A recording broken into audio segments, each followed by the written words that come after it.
Hai, perkenalkan nama saya Brilian Jovan. Saya akan menjelaskan tentang tugas 3 dari basis data. Baik, mari kita menuju ke tugas.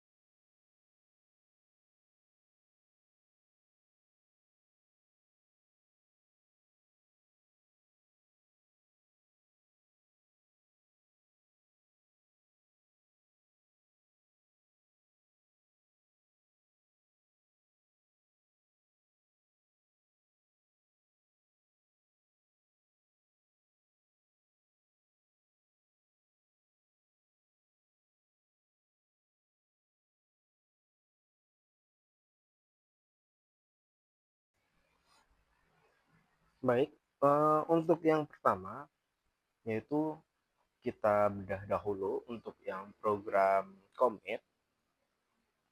Baik, di sini disajikan untuk yang pertama yaitu setup awal pada editornya. Di sini eh, terdapat drop table if exists.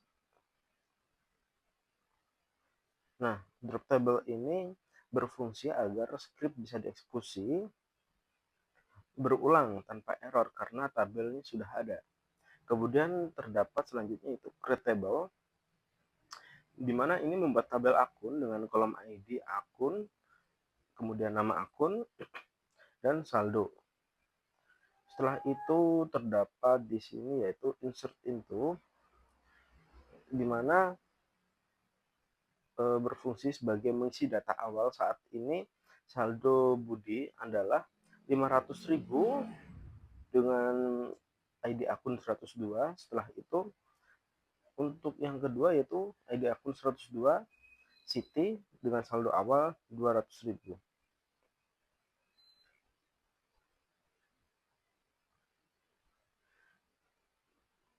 Kemudian kita akan masuk ke tahap selanjutnya yaitu transfer sebesar dana sebesar 50.000 yang berhasil dan akan disimpan secara permanen menggunakan perintah commit ini.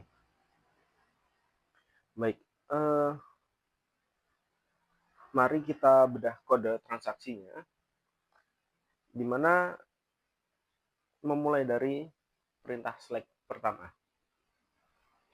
Di sini select yang untuk yang pertama yaitu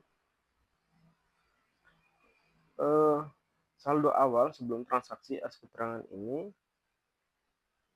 Kemudian perintah ini menunjukkan saldo awal dari Budi yang saya klik execute nanti, maka akan menampilkan saldo awal Budi adalah 500.000 dan Siti 200.000. Kemudian ke start transaction, transaksi dimulai dengan start transaction ini. Semua perintah telah dimodifikasi.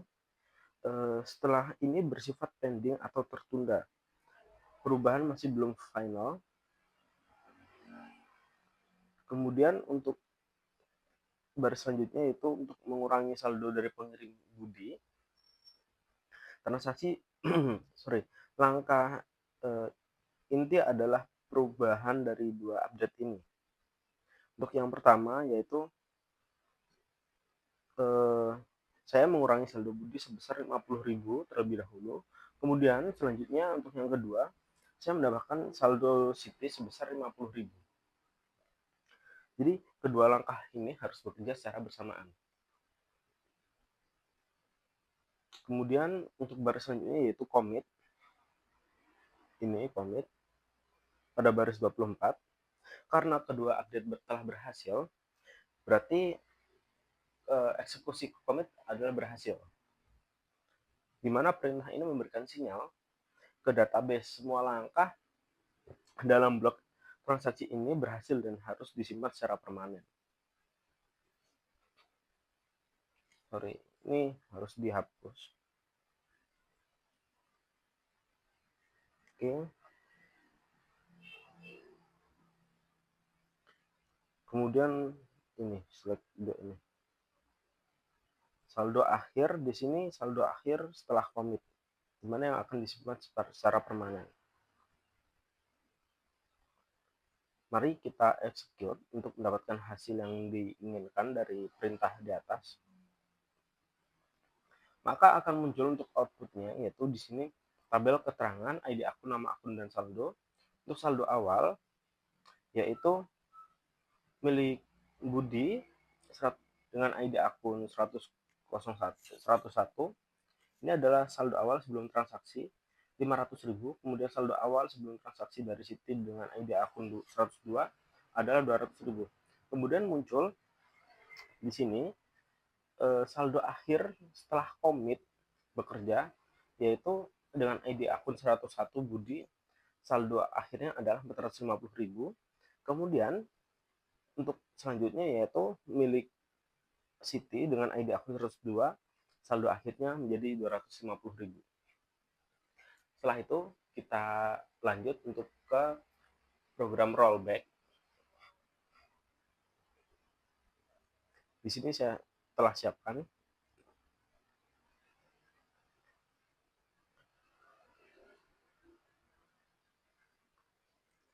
Yaitu untuk rollback adalah skenario dari transfer dana yang gagal karena suatu error atau suatu masalah, sehingga semua dana yang telah ditransfer akan kembali ke saldo awal.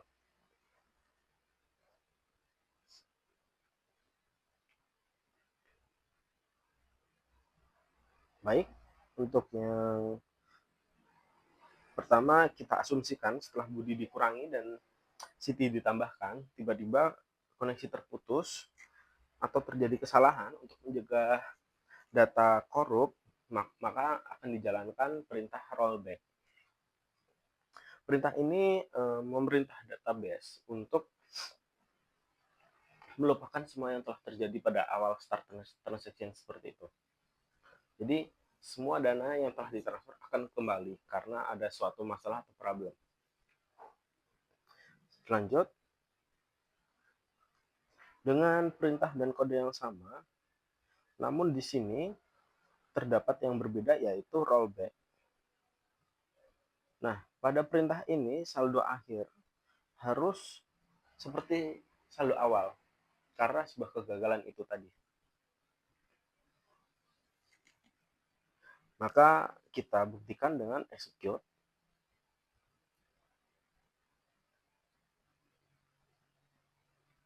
Di sini untuk result, yaitu outputnya, hasil akhir, saldo awal sebelum transaksi dengan ID akun 101 dengan nama Budi 500.000 pada saldo awalnya.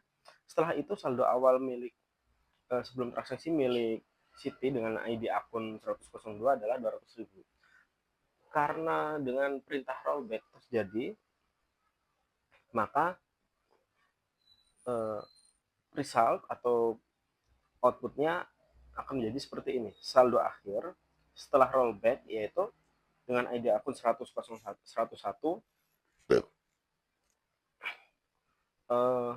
dengan nama akun Budi, saldo akhirnya yaitu 500.000 kembali ke awal, dan milik Siti kembali menjadi 200.000.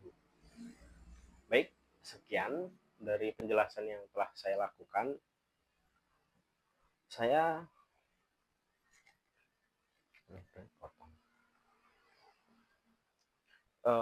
baik, setelah ini saya akan menjelaskan untuk bagian replikasi atau pendistribusian. Dikarenakan saya tidak memiliki perangkat keras laptop dan hanya memiliki tab, saya mohon izin untuk menjelaskan bagaimana program berjalan. Dan saya telah menuliskan programnya. Seperti itu.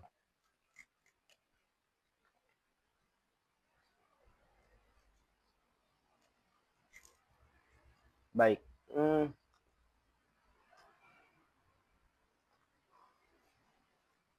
Di sini terdapat perintah kunci di server master A. Oh, sorry. Saya akan menjelaskan terlebih dahulu tujuan dari replikasi ini, yaitu mendemonstrasikan dan menjelaskan konsep pendistribusian data dari server A atau server master ke server B, server slave.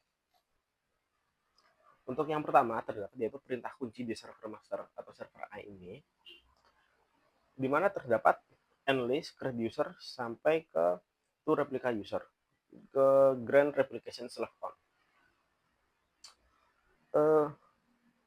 Untuk langkah pertama selalu dimulai dari master ini, di mana kita harus memastikan master siap untuk mengirim data. Kita wajib terlebih dahulu untuk membuat akun khusus seperti replika user seperti pada perintah ini dan memberikan izin replication slave. Jadi akun ini berfungsi sebagai kurir yang mengantar atau yang diizinkan oleh master untuk mengambil salinan data. Setelah itu mencatat posisi log master di sini, show master status. Jadi perintah yang paling penting di master adalah show master status. Mengapa? Karena perintah ini menghasilkan dua informasi krusial, yaitu file dan posisinya. Ini adalah koordinat atau alamat di mana slave harus mulai menyalin data.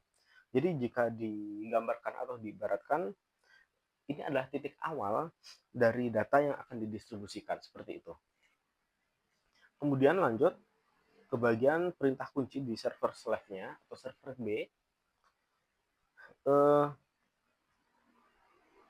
Slave adalah pihak yang bertugas mendengarkan dan menyalin data dari master. Jadi dia adalah sebuah salinan.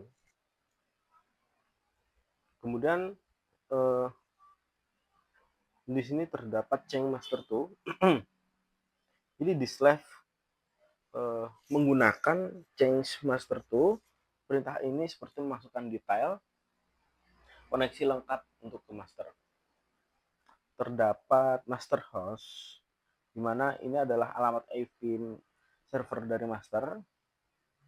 Kemudian terdapat master user dan master password, itu menggunakan akun kurir yang telah kita buat tadi di server master. Untuk yang paling penting yaitu bagian master log file dan master log post, di mana harus sama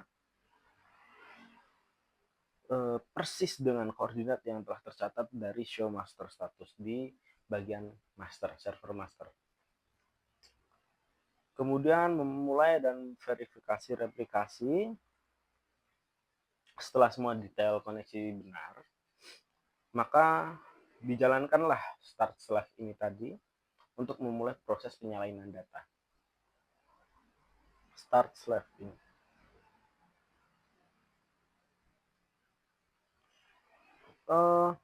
Untuk bukti keberhasilan pada server slave yaitu dibuktikan dengan mengecek show slave status. Hasil yang benarnya ialah slave IO running nantinya akan berlogika yes, di mana slave berarti berhasil terhubung dan mengambil data dari master. Kemudian untuk slave SQL running akan berlogika yes, slave berhasil menerapkan data yang diambil ke database-nya sendiri. Di mana bila kedua status ini yes, maka replikasi dari master slave itu sendiri berhasil didirikan. Dan setiap transaksi baru di master akan secara otomatis terdistribusikan ke slave. Ini menjamin data terdistribusi dari failover yang efektif. Baik.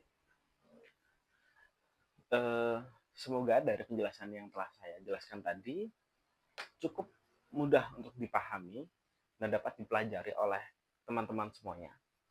Bila ada kurang dan lebihnya atas kata-kata saya ucapkan mohon maaf sebesar-besarnya. Terima kasih. Dadah.